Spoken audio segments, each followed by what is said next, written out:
In this video, an Army paratrooper has a close call with death at an air show in Anchorage, Alaska, but the audience doesn't even seem to notice. In just a minute, I'll show you a better video of the airdrop, but first, let me give you a little background so you know what's happening here. Having flown the C-130, I've been fortunate enough to be a part of a few different kinds of airdrop, so I wouldn't say I'm an expert, but I have a pretty good idea of what happened at the air show.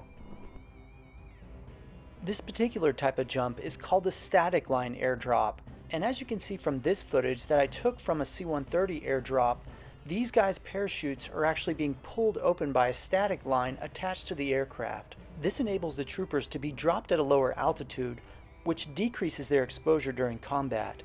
But there's also risks associated with this.